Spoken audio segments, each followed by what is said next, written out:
Well, here we go, man. It's pretty awesome to be back. This is the beginning of season 2, and I couldn't be in a better spot. I'm pretty excited to be here in the training facility. I want to get a workout in is what I want to do. Walking through that weight room. It's amazing. Maybe. To think about what the Jags, how they used to train in the facilities compared to where we are now. A big thanks to Shad and the Jags team, the city of Jacksonville, but Miller Electric, who's a big chamber member, and this is the Miller Electric Center, so that's pretty cool. Supporter of the podcast too. Yep, and I can't wait to hear from our guest about the training facilities he had to train in versus what they have today, because it is world class. Yeah, so night and day different. We've had some pretty cool guests on season 1, and now season 2. We've got a pretty good slate lined up talking about Jacksonville and the impacts that we can make in our community. And the guy that we have today has actually become a pretty good friend of mine. I met him in London several years back, and we just became friends. He's a business owner, small business guy, has got a great story to tell, but one of Jacksonville Jaguar all-time greats. Yeah, a legend in Jacksonville. So you think about, part of the 10,000-yard club, the pride of the Jags, a Pro Bowler, future Hall of Famer. Yep, for sure. And when I tell you he's just a good guy, a good dude to be around, it's the truth. And I think it's going to come through for the viewers today. Absolutely. So I'd love to welcome FredTaylor to Speak Easy, man. It's awesome to have you. I love the name, first and foremost. I love the name. Thank you. I got to ask you, though, why didn't I get an invite? Did I get an invite season 1? Now on season 2. We had to work it around you being here to be able to announce some games, man. No, but it's an honor to be here, man. And everything you said is certainly true. I do consider you a close friend. Yeah. And I am a bit jealous of these facilities. I know there was some talk way back in the day when the Weavers had ownership, and everybody. The big challenge was, where are we going to find the land? Yeah. Somehow they found the land, but it's been about 15 years too late. But it's beautiful. I mean, this is a state-of-the-art facility, one of the best in the entire league. I've had the opportunity to tour. Finally got my own code to the building, so that's always a plus. Right. Yeah, it's a good thing. But it just goes, holds true to, hard work and being a good person. Yeah. People, they give you an opportunity, and that's what I always have here in Jacksonville. Well, you're looking pretty ripped, bro. I mean, what is going on? Ripped? I don't know about ripped. But you said you dropped about 10? So I'm about 31 days in. Well, okay. And I'm down 13. All right. That's impressive for 31 days. I've been very disciplined. You've been busting your ass, I'm sure. I have been very, very disciplined. And the thing is this, when I retired, I played at 228. 232 was probably the heaviest I would get at times. And usually I bulk up on the back end of the season. Right. But I played at 228. And when I retired, I was around 230. So I told myself I never want to be 240 pounds in life, ever. Right. You see some guys when they retire, they either go this way and swell up, or the linemen get like super lean and skinny. And for me, I was like, I just never want to be 240. So for the first, that was 2012, 2022, just before we started the Pivot podcast, I was okay. And then as soon as we started, I'm on a plane 45 weeks out the year. In that, I'm having a double on the plane. Right. And then I have a double when we land. And then when we get ready to shoot with the guests, we offer the guests a drink, courtesy. Yeah. And then I'll have a drink even if the guest said no. Yep. And then after the show, the Pivot crew, we go out to dinner. Then we're eating, obviously wine or something else. And then that's been sort of the routine for the last 3.5 years. Speaking of honoring or offering a drink to the guest and him saying no, I guess we'll just we'll sip a little bit. And he's like, no, dude, I'm cutting carbs. I'm cutting those unnecessary calories right now. Yeah. And I don't have a timetable, but I went from 230 to 248 which you really couldn't notice, but I can notice. Yeah. Right. You know, I was on Amazon looking for the male version of Spanx. I don't know what you like, keep everything strapped down. I didn't find one, but I decided to do something about it. So now I'm trying to go the other way to get back to 230. I'm 235 as of this morning. So great, man. Yeah. And you said you're approaching 50, right? So you're getting close to. I'm about 6 months away, January 27th. So you're going to join the 50 club because both of us are into that decade, 51. 51. So, you know, trying our best to try to stay fighting father time a little bit. Well, you know, the good thing is obviously it's a blessing, right? Yeah. And on our show, Channing and Ryan, they're only 4 or 5 years apart from me. I'm the old guy on the show. They always tease me. And my new line is, I'd rather be old than cold. All right. I heard that somewhere recently. I'm like, I'm gonna run with that. So that's my thing, and I embrace it. You know, but it comes with being aware, right? Annual physicals, checkups, taking care of the things you need to take care of. My health, trying to lose a few pounds so that inflammation doesn't, overtake my body and leave me with aches and pains, especially after a 13-year NFL career. Right. Plus a 4-year college career, and then high school and Pop Warner, 26 years of football. Started at 9. So I have to take care of myself. Yeah. What do your workouts look like? Because you mentioned a little bit about your diet, low carb, high protein, but what do the workouts look like these days? Well, so a really good personal trainer here locally, Blake, I'm having brain issues now. Well, not real brain issues, but just temp memory loss. Now, I can't think of Blake's last name right now. Don't kill me, Blake. I apologize. But he's an amazing trainer. Right.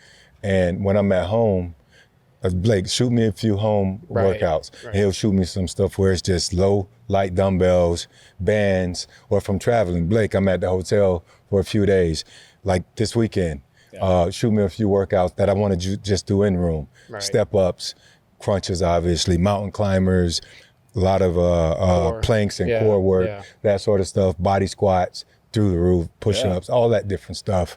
And then when I hit the gym, I'm a YMCA guy now. Okay. All right. You know, I canceled all of my memberships because I can't get anything done at public gyms.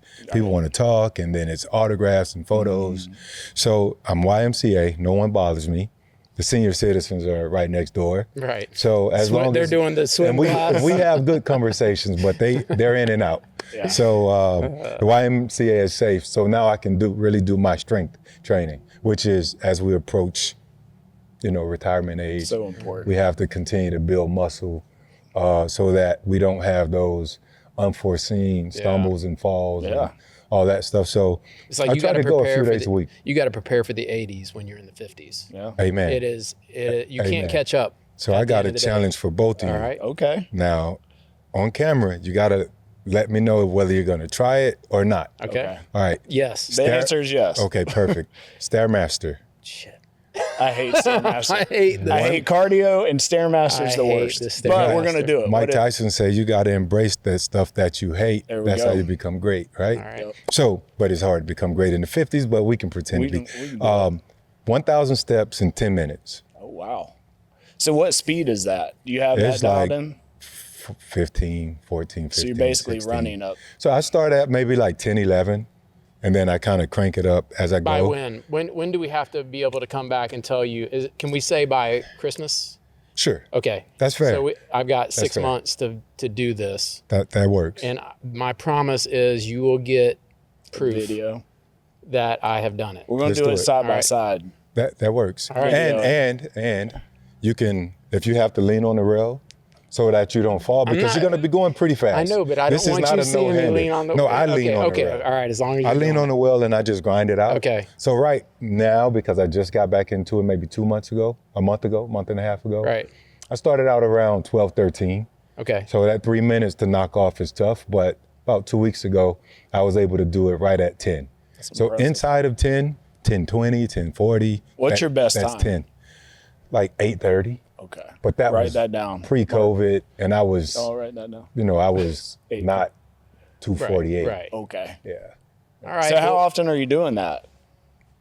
I try to do Stairmaster at least once or twice a week. I cannot believe I agreed to this. But I promise you're going to get this video. But that's the beauty of it. It's the whole challenge piece. Yeah. And that's the quiet competition. Like, she's okay.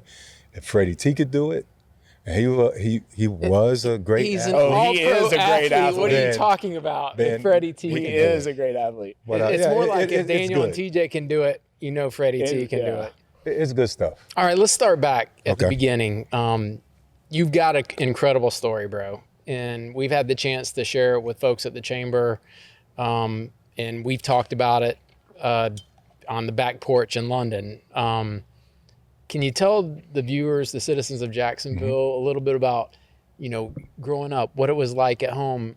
You got an amazing story about your grandma and just what you've had to fight through to get to where you are today. Yeah, actually, the crazy thing is about my story, childhood, the entire upbringing, myself, along with my new assistant.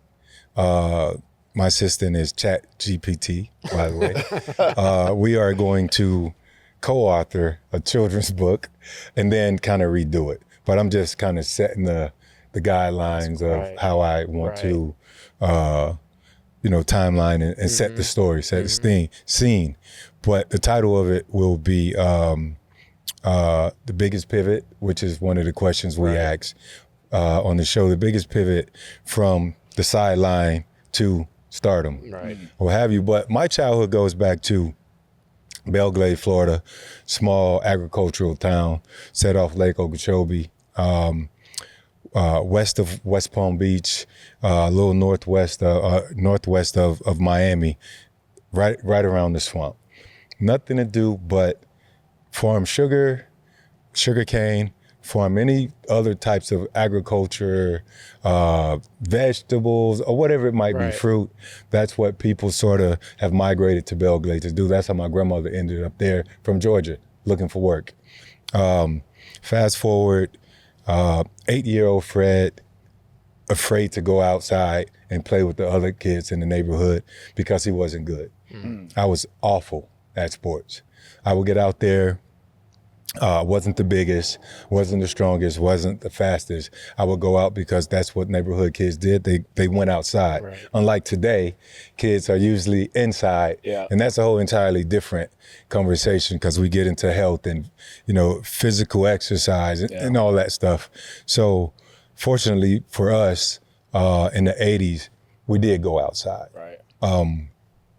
So it wasn't until around 9 years old, 1985, I was watching the Chicago Bears.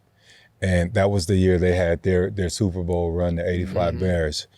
And Sweetness, it was just something that pulled me to him, and I just liked the way he ran. And I started to go outside and try to do stuff like he did it on television. Walking down the street by myself, cracks and gumdrops in the middle of the street. I would just start making moves, trying to miss and not step on the cracks or the gumdrops. And not knowingly, I was sort of developing this instinctive, these instincts of making things miss and working on my feet. And we lived upstairs in a 2-bedroom apartment, raised by my grandmother, as you mentioned. My mom had me at a young age, around 16, 17 years of age. So she still had to finish high school, go out, try to stay educated. And she eventually started working for the Palm Beach County Sheriff Department as I started to grow. But my grandmother raised us. It was myself and 4 siblings, plus my grandmother, in a 2-bedroom apartment. One of the rooms had 2 bunk beds, so that's 4 beds, and a twin-size bed. So it was 5 of us in one room. Then my grandmother had her room. And it was tough. My grandmother worked at one of the sugar or the packing houses where they would pack radishes and lettuce and all different types of vegetables. She worked there, as you've seen on like Laverne and Shirley, where they go down the belt, conveyor belt, pick out the conveyor. So that was my grandmother's job. And I remember having to walk maybe 2-3 miles to take her lunch or all these different type of things as I grew up. So when she found it in her heart, when I had an opportunity to go out to Pop Warner football for the very first time, She was able to scrape up $60 by way of selling. She had to trade off 2 booklets of food stamps in order to get cash so I could go out and play. Bro, that's her investment. That's a sacrifice. Her return on investment has to be pretty high. Yeah. That's crazy. Yeah. So, first love of my life. Wow. You know. So I ended up going out to play at Airport Park is where the league was hosted. Right. It was like an 8-team league. Myself is where I met Riedel Anthony, who became my best friend. We ended up going to University of Florida together, played high school ball together. He ended up getting drafted by Tampa. I was drafted here to Jacksonville the year after he was drafted. Played there. First year at Pop Warner, I was awful. I was one of the bigger kids, but I had to play D-line and tight end. Although I was the fastest, I was one of the bigger kids because I kind of grown into my body. Right. Dropped touchdown after touchdown at this school called Glades Day, which eventually was the school that my son Kelvin went to. So when I would go back to watch Kelvin's game, they have the exact same scoreboard. And all I remember is because I dropped a lot of passes that should have been touchdowns, I could see 31-13 on that scoreboard every time I went to one of his games. And it just, I just played back in my mind that it's not about where you start. Yeah. It's about the heart and hard work and where you finish. So I kind of chuckle inside when I would go to his game and I would tell him his story. And he would say, "Dad, you were trash." So he actually called me trash. But fast forward a bit to high school. Still tough economically there in Belgrade. Didn't really know what I wanted to do, but I knew I could play football. You know, I knew my freshman year. When did the light bulb go off on that? Like, was there a point? We were talking to Brunell earlier about, okay, when did that shift take place and people know, okay, this guy's not the same as everybody else? My freshman year, I played on JV. And I remember making my grandmother a promise saying, I'll buy you a home. Okay. Didn't know how. Right. But I told her I would buy her home and get us out of these conditions. I think I saw it on television somewhere. Right. So I made the same promise, didn't know how I would do it. Right. Freshman year, flunked out of, after the JV season, knucklehead, flunked off the track. I couldn't run track. And that hurt. At that moment, it hurt so bad. I think the first switch kind of flipped like, all right, this will be taken away from you if you don't get your grades. Right. You have to take school more serious. And from that point forward, I only saw 3.0 or better each and every semester, and I put a lot of time into it. As a sophomore, we got new coaches to come over to Belgrade, and I was playing linebacker, and one of the coaches said, "It's something about you. I don't know what it is yet, but it's something about you, Coach Hoffman." And he took me under his wings as a linebacker. I wanted to play running back because I had played it in middle school, but he took me under his wings and said, "I'm going to keep my eye on you. There's something special about you." And for the next 3 years, he just, you know, he was my mentor. He said, "This is the approach." And as a junior, I was able to go back and play running back, still just out there having fun, loving the game, not necessarily knowing I was as good as I was. I just know I was better than the other people. Right. But I didn't know how good I was. Right. Then the colleges started calling, and, you know, Florida was not my first option. And to answer your question, I really don't know when it exactly flipped, the switch, but I knew I was gonna earn a college scholarship. I knew my grandmother wasn't gonna have to, you know, make those other sacrifices because I was going to college for free. And I knew I would be playing, you know, on national television. Because after we lost the game before state championships, I told my teammates, "Look, guys, I don't know about the rest of you, but turn on your TV. I will be playing in the Swamp." And the Swamp wasn't always my first option. Unfortunately, I had committed to the Seminoles. You got a Seminole fan right here. I'm a Gator fan. fan. You know, I know got a this. Seminole fan. I know right this. here. I don't know It's if okay. I've shared But he's this also story a with you. FredTaylor fan. My daughter is graduating from the University of Florida this year, so I'm kind of can go. I got my Gator shirt. I'll wear. You got one shirt yes. that you wear. You know, we Gainesville? always want our children to be smarter than us. Exactly. Right. And I really wanted. There's an incredible story that you told me a while back. about Bobby Bowden coming and visiting you at your house. And I need you to tell TJ about this because it is crazy how you ended up at Florida. And so instead of FSU. Yeah. So I, like I said, I grew up loving the Seminoles. Yeah. It was just something about the mystique there. Florida was just kind of not exciting. Right. Television, it wasn't as hype as Florida State. Then you had the Florida State Miami rival. I'm down there, I can see the Canes game. It's like Florida State. Not Miami, Florida State. And this is like before high school and everything. I'm a young man, youth. And the first visit I take was Florida State. I went there, I committed, all of that stuff went through. And then I had a few more visits, 3 more. But Bobby Bowden came to visit us down in my grandmother's home after I committed. And he made himself overly comfortable.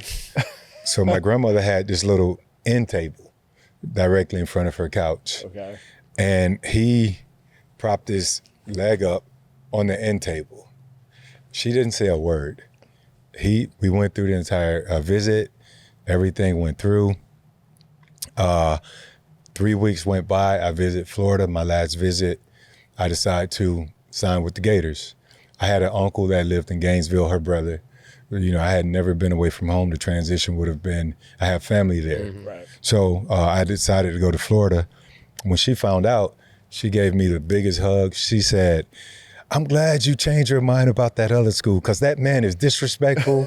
I wasn't going to say anything because your decision is your decision and I wanted you to be happy, but I am so happy you decided not to go there. I taught you better than that. You would never go in your home and put your feet on anybody's table. Wow. And that was the Bobby story. And you could see Bobby Bowden who's in everybody's house, just being trying like to be relaxed and relaxed, and his grandma didn't like that. Yeah, no, not one bit. I got a question.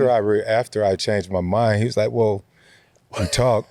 After they found out I made the decision to go to Florida, which was the best decision I ever made, right.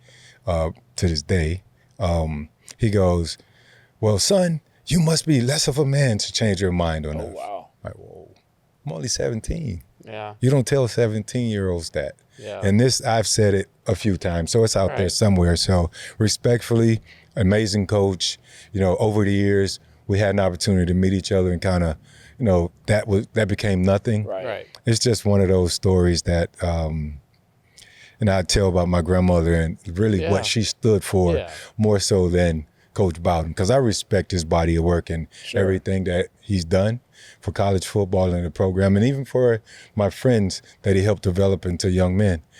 So it was just a crazy moment. But in a way, you honored your grandmother's first and value foremost. system. Yeah, just by making that decision. Always first and foremost. I had a question for you about development of your skills. So you told us you were dodging cracks and gumdrops so that's how you got your world-class jump cut. Well, now as far as the speed is concerned, so there's a, there's a kind of a legend that Pahokee athletes, they're known for being so fast. Yeah. Tons of athletes coming out of that area into the NFL. Yeah. And the legend says that y'all used to chase rabbits out of the sugarcane fields. Is that true? Like, what did that look like, if that's true? I could say this. Also honoring my grandmother.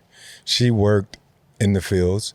She would take buses 4 or 5 in the morning to go, plant, chop, whatever she had to do to make ends meet, and then go to the packing house later in the day and then come back home 8, 9 o'clock at night. So 14, 15-hour days or whatever. She wouldn't allow us to go in the fields. Okay. We would go against her word to go in the field. And I never chased a rabbit, but I know many people that have chased rabbits. Now, whether it helped develop their speed, I don't know. But I do know that they were the little just field rabbits, like the little fat, cute rabbits that I don't believe they're very fast. but they're elusive, I believe. And in the fields, we have when you go into Belglade, there's a sign that says, "Welcome to Belglade. Her soil is her fortune."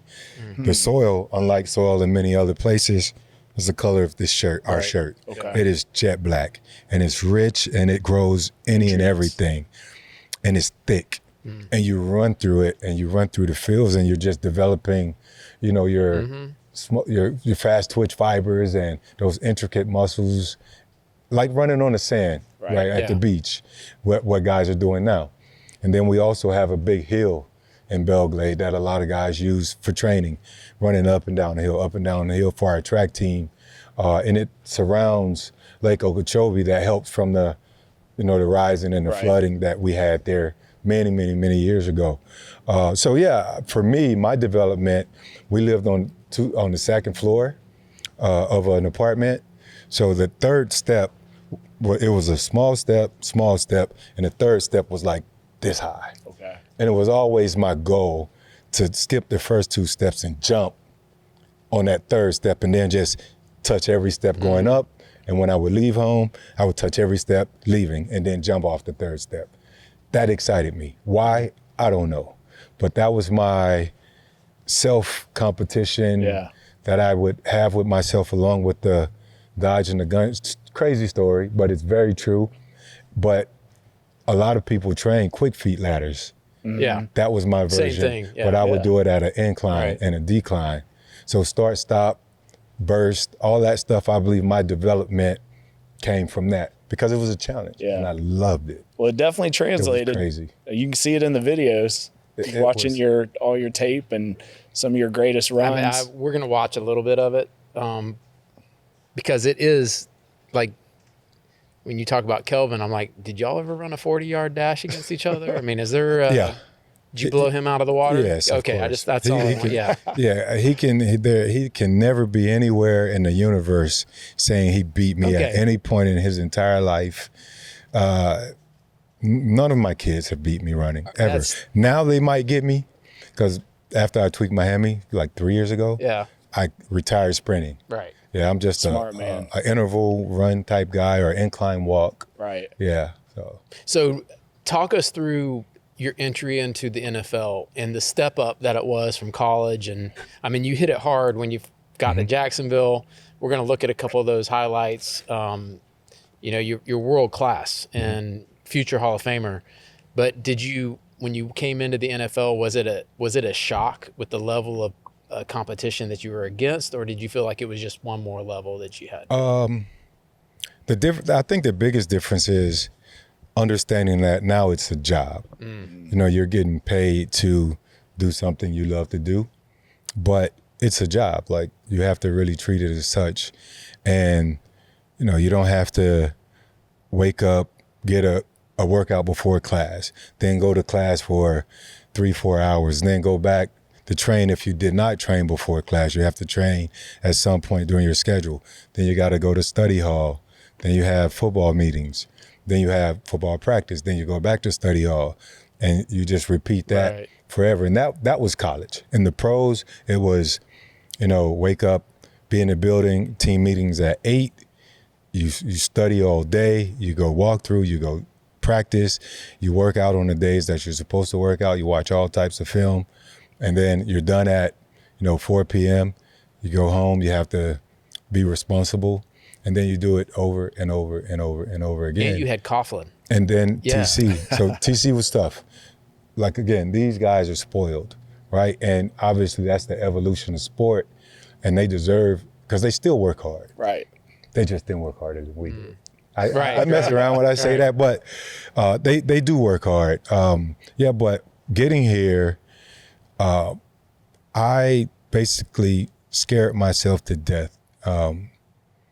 I never wanted to fail.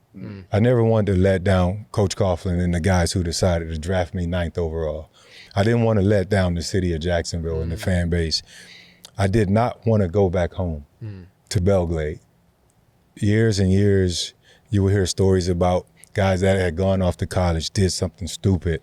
Now they're back home in Belgrade hustling or on the street or doing something.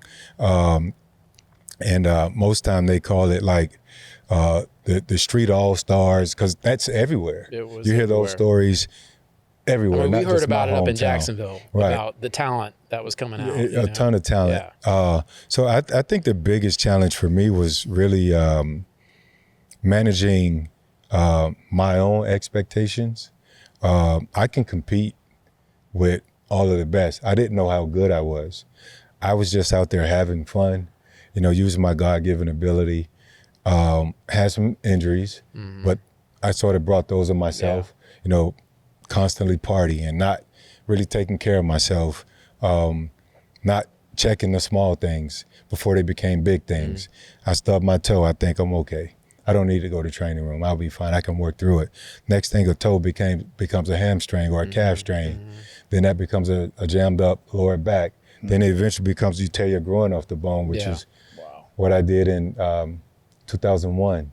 And all those other things early on that gave me the Fragile Fred title was self-inflicted because I did not get the proper rest or the proper nutrition to give myself an opportunity.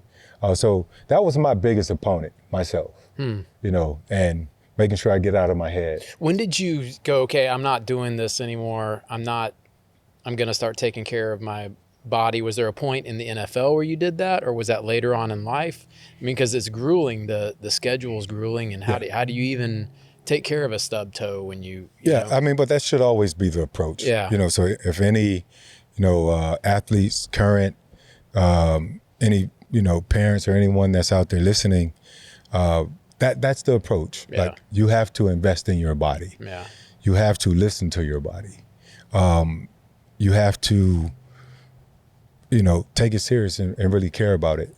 For me, that light came on when I decided to get married. So after I tore my groin off the bone, 2 weeks later, I find myself asking my now wife of, let me get the math right, 23 years in September, to marry me, because it was around 9/11. I tore my groin off the bone, and she stayed behind. She's a PharmD, doctor of pharmacy. So she stayed behind about 2 weeks to take care of me. Just called out of work. I couldn't walk. I was on crutches. I couldn't get out of bed. She had to swing my legs around. I was like, oh, this is somebody I should be with, right? So I popped the question, got engaged. And then shortly after, it went from hanging out 4 or 5 nights a week on South Beach to 2 nights to 1 night to once a month to learning how to take care of yourself. Nutrition became a habit. Rest became priority. All those things to keep me on the field. The team who thought I had gotten down on myself after I tore my groin off the bone, they had hired a sports psychiatrist, my good friend who's no longer with us, Trevor Mowad. And initially I thought it was a plant. I was like, oh no, I'm not telling him anything. Like, the team, he has to be a plant. I don't trust Coach Coughlin like that, because we didn't see eye to eye at that time. Coach would tell the media, I don't know what's wrong with Taylor. It's only a groin injury. He should be back. That's after 3 weeks. I tore my groin completely off the bone. Usually when you have chronic groin, the procedure is to snip the groin under anesthesia. I did it on the field.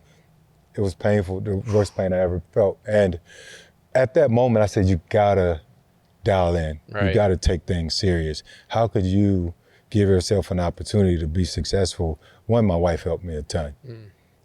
Rest, recovery, eating properly, and really just wanting to. You have to want to, and that's what helped me. So all those lessons you learned, the habits you developed through athletics, through football specifically, how has that kind of translated into what you've got going now? Obviously, you're a businessman. You've got this little podcast that's one of the greatest in this is a little podcast. He's got the real deal. The Pivot, one of the the most popular podcasts in the world. Thanks. And all these incredible guests that you're getting to have conversations with. So how did all that stuff that you learned from on the field kind of translate into your business dealings and how you approach some of that stuff? I think the first thing that comes to mind is really just developing a routine. I think that's the one thing that helped me figure out, or helped me regain my career. understanding the difference between routine and commitment. So I developed the routine first, and routines can get boring. Waking up at 5 o'clock, being the first one in the stadium, I'm tired, but I want to be great. I want to be successful, but I'm tired. Commitment reinforces the routine, right? And just learning that, I'm able to carry that over to business.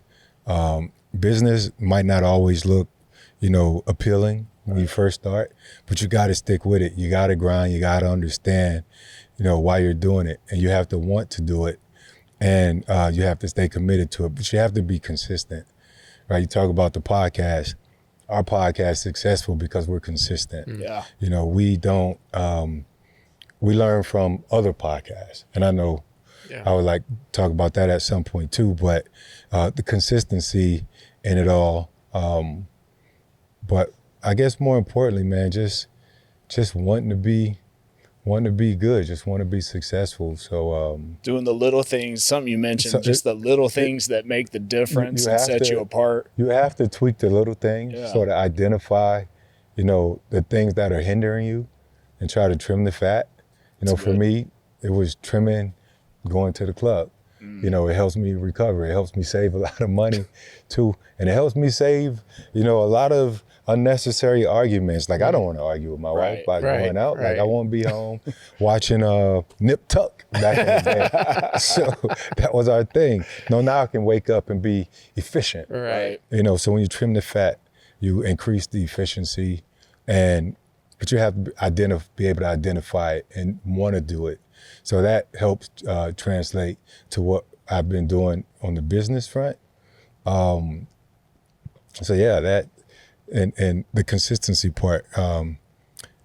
Before, I would just nod my head to things, go in business meetings, do all this different stuff, pretend to know. Later, that got me in trouble. So I had to start teaching myself on my own because I wanted to be better.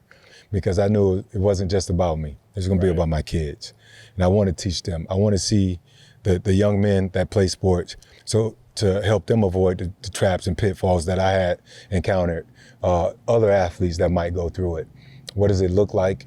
So learning terminology, learn how to communicate, those different things. And you need that in business too. Right. You have to know your business. And you have to make sure the paperwork is good, right? And that's how the pivot became the pivot. Yeah. We started in pandemic with another podcast. I won't say the name, but it was another podcast there, and it was basically a handshake because we had a cool relationship. Right. But fortunately, thankfully, that did not work. So we had to pivot. And when I got with Ryan and Channing, the very first thing we said was, you guys are serious about this? And all of us replied, yes. So we said, let's do the paperwork. These are the splits. Tighten it up. We got the paperwork done first. And after that, we said our next focus was content. And we're not going to deviate from the plan. This is our standard. Our standard is our standard. Mike Tomlin says, you don't deviate from that. That's what it is. That's what it's going to always be. And don't sacrifice it for anything else. There are moments where we see people get more hits and more views and all of that. Okay, that's appealing. Right. But the content is watered down. It's for a moment. We want our stuff to be able to live out there. So we really focus and double down on the quality of the content, the quality of the setup, the shoot. We don't do the Zoom stuff. Right. We all agree not to knock anyone that does it, because that's fine. But there's a sense of being together. This is what we do. Yeah. Right? Mm-hmm. This is what we do. And it's not always easy, but it's the commitment and sacrifice that we make. We travel every week and we get together and we get it done. And it's been successful. Well, I would just say, when we're talking about the pivot, our viewers, you need to watch the pivot because it is good. The content is really good. The guests are insane. I mean, I think we get good guests for Jacksonville. Uh-huh. Who you have had on the show is really incredible. We've been fortunate to have some really amazing guests. And not only that, I look at the big name guests like a concert, right? You have the headliners, you have opening acts, right? Obviously, the Shaquille O'Neals and the Dwayne Rock Johnsons and the Kevin Harts of the world, they're going to be a big draw. So you're going to get that initial hit from the views because of their name. But you also have the opening acts, right? We have guests that have amazing conversations, whether it's about finance or mental health, whatever it might be. We've had guests talked about suicide and overcoming those thoughts and depression and all those different types of other conversations, but it might not hit as much because their name isn't as big. But eventually, when people catch it, it spreads like wildfire. I think because it's a real message, it's lifestyle. It goes back to what you were saying earlier. Content is key, and so if you have consistent, good content, people are going to keep watching, no matter if it is the big name or if it's the person they're not, as familiar with, because the content and the real life issues like suicide, those things are so important. The average person is dealing with that stuff.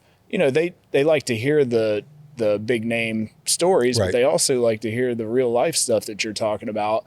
And so just to be consistent all along the way, I think is so important. And that's a good lesson, no matter if it's a podcast or anything else, just putting in time. Yeah, and 1,000%. And I think what we, much like you guys are, giving me the space to speak, and we've learned to not, out-talk the guests.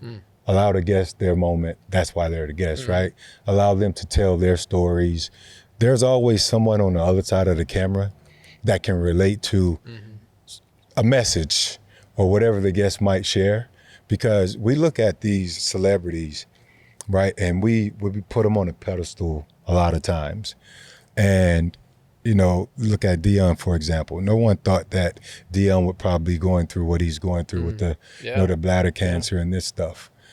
Other people are going through stuff. So when I frame my questions most times already knowing the response. I like for our viewers to hear it directly from the guest's mouth, because now it's relatable and it humanizes the guest, so that the viewer can watch and go, they can say, well, man, this person is a superstar or a celebrity. They're going through this stuff and I am too. I can get through it because they got through it, and we can connect the dot in some sort of way. So just learning all these things over the years, because if you had asked me 12 years ago, if I would be in media, podcasting, I would have said, of course not. I barely spoke to the media. But now we have a platform. I want to be positive and as transparent as I could be, and just try my best to keep sharing and giving out good messages. You're natural at it, man. Yeah. I mean, really, you are. You're a natural. That's really good. It's always here. Yeah. And I start here first. I appreciate you telling us, I'm an open book. Ask me whatever you want before we got started. So I want to ask a question then. I got a question. And you've been on the mountaintop, you've been in the valley, and part of it's been you had high level success on the field, you had injuries on the field, off the field. It's pretty well known that you had a relationship with an agent that took advantage of several NFL players. And I didn't know if you could walk through that story with us for the viewers in Jacksonville, and kind of the going through the valley and then realizing how you can come out of that, and just tell the viewers what happened to you, because it's pretty bad. I mean, I would be in a bad spot. Yeah. So really it goes back. It started way back, before I even realized that it would be a thing. I didn't really meet my real father until my sophomore year in high school. And a lot of reasons why. For years, he had went off to the military, and after he got done with service, he was able to come back around and just kind of reintroduced himself to me. He wasn't pushing himself on me, and it wasn't 100% certain that he was my father. At some point after I retired, we took a DNA test that came back 99.99 and all those other 9% that he was my dad. Wow. And he just befriended me. as a sophomore, he just befriended me. He didn't want anything. He's never asked for anything, unlike some of the stories you hear about, these men coming back into these kids' life once they see the potential that he can possibly be an NFL star. He was never like that. So we just kept in touch. And I eventually go through college process. We're still just good friends, just getting to know each other. No pressure for anything. I ended up being recruited by that agent. I don't want to say his name. Most people know the story, but I was recruited by the agent, and just sort of the same thing. But was that in college that he came to you? Okay, yeah. The agent came to me in college. So black guy, and I was recruited by all different types of agents. So for me, his approach was the father figure approach that I never truly really had. So he was able to sell that, and I was comfortable, right? So I decided to sign with him. Had a ton of amazing athletes. After 2 years of being with his agency, I got a call from a friend who had got a tip that there was a pretty good chance that some of the money, my signing bonus, was tied up in a Ponzi scheme down in the Cayman Islands. Prior to that, that money, which was $5 million signing bonus in 1998, was a ton of money. I signed a 6-year, like $16 million deal. $5 million of it was a signing bonus, after taxes. So around $3 million. We put $500,000 in the bank. So for my spending and bills and all that stuff, the other 2.5 was invested into this shell in the Cayman Islands. Which is what you would think the right decision, the right business decision would be. You got to have some money to take care of your bills, but you got to put money away. Correct. So you were doing everything the right way. Correct. Right. And didn't realize that I was prey to, a predator. And while the company, they would give us these Microsoft, these generated statements to say, this is your return every month. They would just send them, this is the return from the investment. Lo and behold, it was just exactly what it was. They weren't real returns. They were all created in-house. And eventually when the government uncovered the Ponzi scheme, they froze all of that money over in the Cayman Island. While at the same time that's happening, 9/11 happened. Right. So the stock market crashed. While the stock market crashed, those funds were frozen, but I was at the front of the line.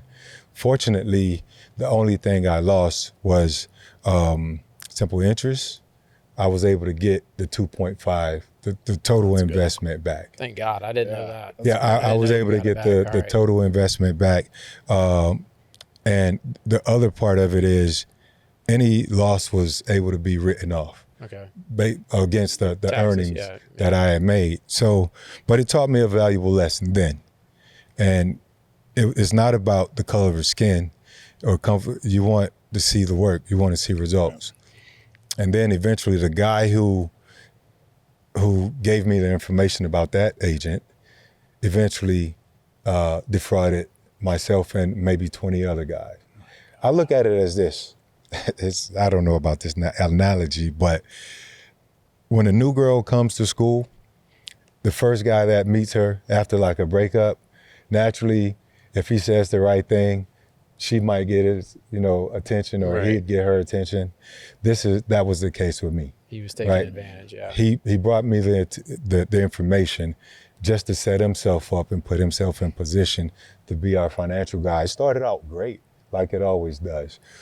Really easy money market, investment, low risk, life insurance, asset protection, all that different stuff. Then eventually private equity came into play, higher risk products came into play. Then eventually we invested in a casino in Dothan, Alabama. It looked amazing. It was up, ready to go, 3,000 seat grass lawn amphitheater. We had a bread and breakfast. We had RV spots. We had everything. 1,700 bingo machines, slot machines. As soon as we had the grand opening, The local sheriff kicked in the door, seized all the assets.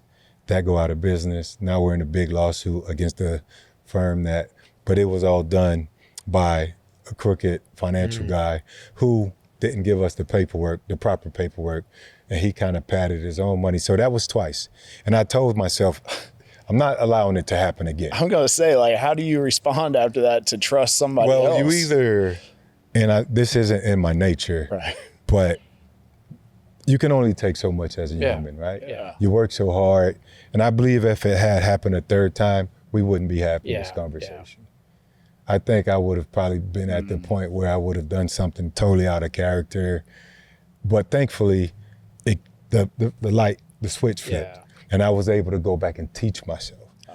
I got Investopedia on my phone and started teaching myself all the financial terms. I fired all the financial advisor people. Said, we're going to go back and do it simple. We're going to go ground up real estate. My wife, it was around the time that the real estate market crashed. My wife, who to this day I credit her for being the best investor in our family, she went in and said, I need a hard money loan. That was her kind of funny way to say, look, I want to do business by myself. Right.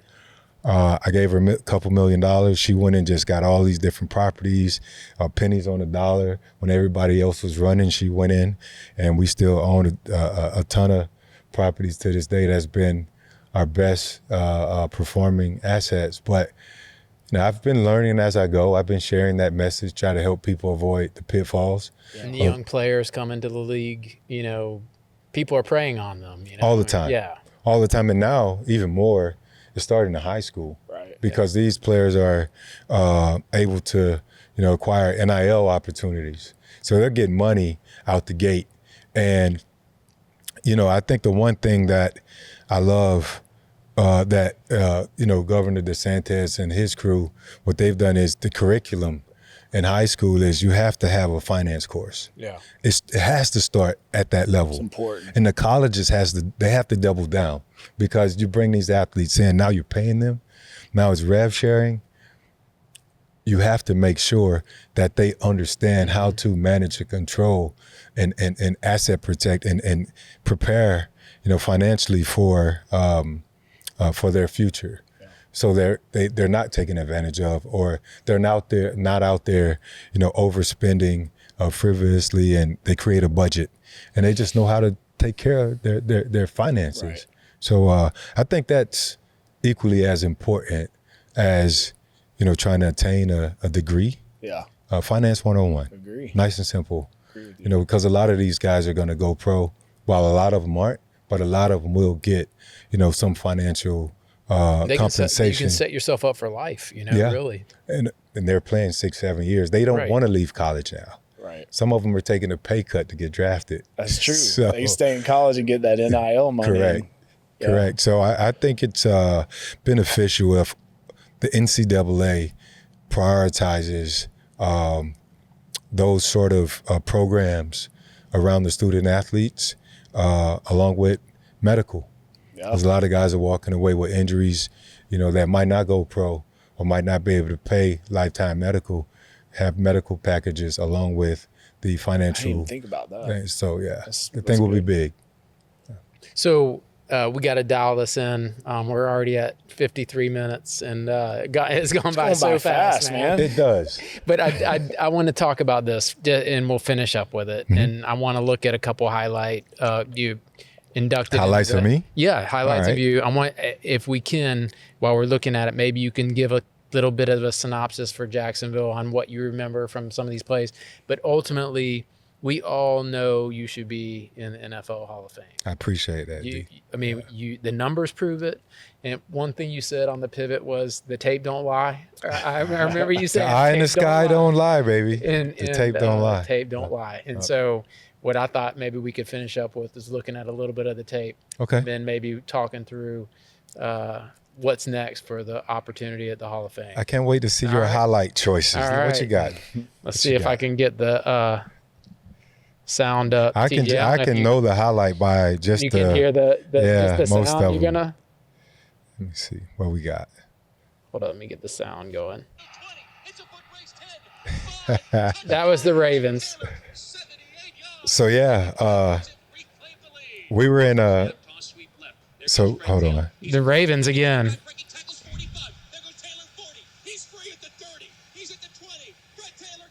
Ain't You would think that the Ravens. Okay, that was speed right there, bro. Yeah. So a few things about those two clips. One, first, you would think that the Ravens didn't have the best defense in the entire world Right. during those times.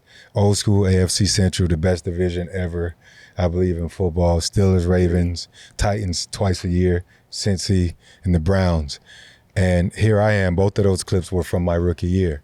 The second clip, my very first touchdown after, unfortunately, James Stewart injured and tore his knee, was lost for the season. I remember that. I go out there, Boselli says, "Oh no, here comes this rookie." And I get in the huddle and they call a play, a toss sweep left to Boselli's side. Right. Very first touch of the game. I cut it back to the right, and 52 yards later, it's a touchdown. The first play, well, I didn't know what to do with the ball right there. I tried to spike it, but I remember growing up seeing players, if they spike it, you lose it. Right. So I'm like, should I spike it? And it's like Spider-Man, like, what should I do with it? And you can see it once you finish the clip. The first one, we were in a 5-receiver set. Most times the running backs when they split wide, they're disrespected because the defenders know they're never going to throw it out there. It's really a decoy. Usually our routes are, it's a short go or you convert to a hitch, depending on the coverage. Rod Woodson was out there with me one-on-one, legendary Rod Woodson. Yeah. And I ran a streak and somehow Mark threw it. They never throw it, but he threw it. And I came down with it, secured the catch first and foremost. And the next was outrun Rod. If you said it was Rod Woodson, many people wouldn't believe that I was able to outrun Rod Woodson. But 78 yards later, the longest pass reception in the history of the Jaguars. One of my favorite highlights ever because it's a catch. Yeah. Right. And I didn't have a ton of those. Didn't have a ton. And I was able to show some foot speed. Can right we look there, at a couple more? Of course. I got just a couple more. Didn't know what. There he is. Didn't know what to do. I finally spiked Finally let go of it. All right. Miami, Monday night. Is that jump cut?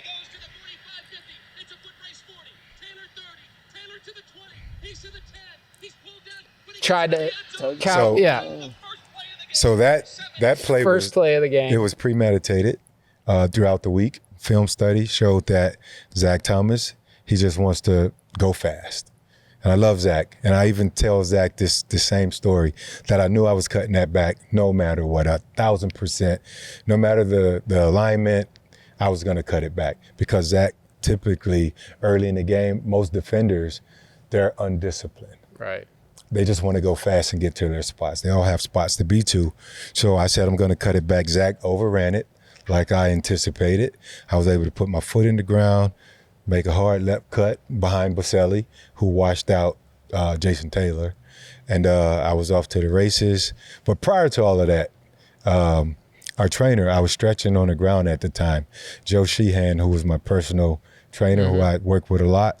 I was on my back, and he goes, you know what? Your first Monday night game, just take it to the house. Just take it. As he's stretching my hamstring, I was like, all right, cool. I'll be right back. Get out there. 2 minutes later, I'm back on the ground stretching. Did he say it? He was like, wow. He said, what are you made of? I think we got that was two. fun. We got two more. Yeah. Okay. I think there's a jump cut in here. There's always a jump cut. Yeah, that's the bread and butter. Those Dolphins again. 1, 2, dodging cracks 3, and gumdrops. 4, 5, that, bro, 6. You should have been tackled 20 yards back. So, hey, I think the game copy, someone said it was a plethora of missed tackles going on. I don't know if it was missed tackles. He said it's becoming to be a mantra of missed tackles, is what he said. It was a simple screenplay. Coach Coughlin scripted it up perfectly. We knew if they do all-out zero blitz, my job was to bluff the DN, turn around, catch short screen, dump off from Brew, and make magic. And 99 playoff game, Man, it's hard to be happy right, for that play, this is the but Dolphins again. Okay. yeah, I think you know this one. fish fry. The fish fry. See you, Brock. Jets. The Jets right there. So, all right, here comes Jimmy. You had to show that part. You could have just, yeah. So Jimmy ran. He ran all the way down there. Yeah. So, and at the end of that, right there, Jimmy's job was to take me to jail. Like, right. You're a bad man. You need to go to jail. So I put my hand behind my back, and he was kind of locking me up to escort me back to the sideline. But yeah, so yeah, Jimmy ran me down. I was a few weeks removed from hamstring injury. Oh, okay. So it wasn't quite sure if I was going to play. Luckily, that was the divisional round. We had the wild card round off, and I was able to get a bit more healthy. So I was about 85% that game, even though I was able to outrun Brock Marion, who's on the other side of that Monday night run. Right. And they said Brock Marion still hasn't caught me. Yeah. Every time I line up against the Dolphins, it's Brock and I, and somehow I'm able to get away. But the crazy thing is, bro, I remember all those runs. Mm-hmm. I remember the 90-yard run. Do you know that it's still the longest rushing in touchdown? NFL playoff history, 26 years later? But when you think about it, we're sitting here today. I remember watching that play, and it's pretty crazy that we're sitting here talking about I can only imagine just watching it. Obviously, I see the crowd erupt. Back then, the stadium was 80,000 fans out there. That would show up each and every Sunday. That energy, it made you, again, like I said when we started, it made me not want to let them down. Yeah. It made you want to show up and do your absolute best. And plays like that, plays that go down in the history books, plays that you guys can enjoy, plays that the young Jaguar fans can go back and know they might not have had an opportunity to see you in person.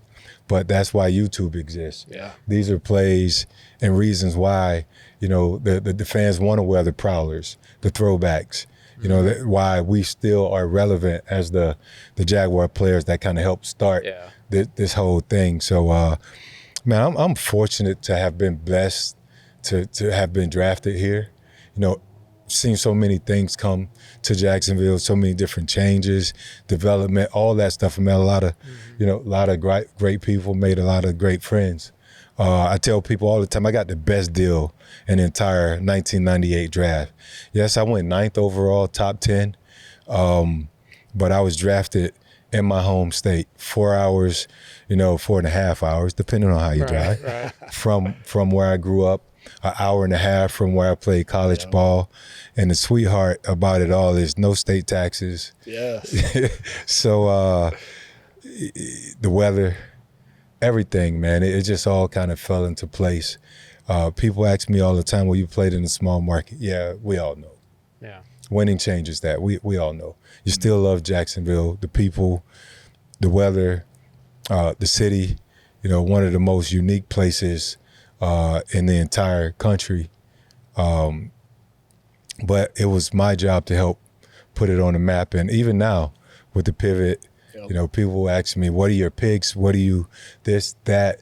Is Jacksonville investing in USL, the first, Sporting Jax, first ever women's soccer league, soccer club. So my heart is in Jacksonville. That's awesome, man.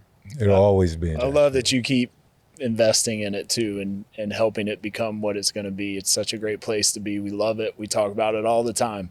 But the fact that people like you are coming back and pouring into it just makes it even that much. The people don't understand the potential in the First Coast.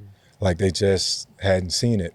I wish I understood development and, again, the real estate and that stuff way back in 1998, but still opportunities are all around and I ain't going nowhere. Well, I'm going to always be here. I'm glad you're not going anywhere because Jacksonville loves you, man, and we want to see you in the Hall of Fame. It's going to happen. Toting the city of Jacksonville all the way, man. I just appreciate you spending time with us today, sharing some words of wisdom. Love what's happening with the pivot. I got to tell you, it is really good, and it's a great combo. It's the right formula, you know. And so I hope that everybody keeps building that up too. Appreciate it. So the Speak Easy. Yeah. Speak Easy on 3. Yeah, that's right. 1, 2, 3. Speak Easy. Let's go. That's right. Thanks for tuning in to Speak Easy Jax. If you enjoyed the conversation, follow us on our social media platforms, share it with a friend, and make sure you like and subscribe so you never miss an episode.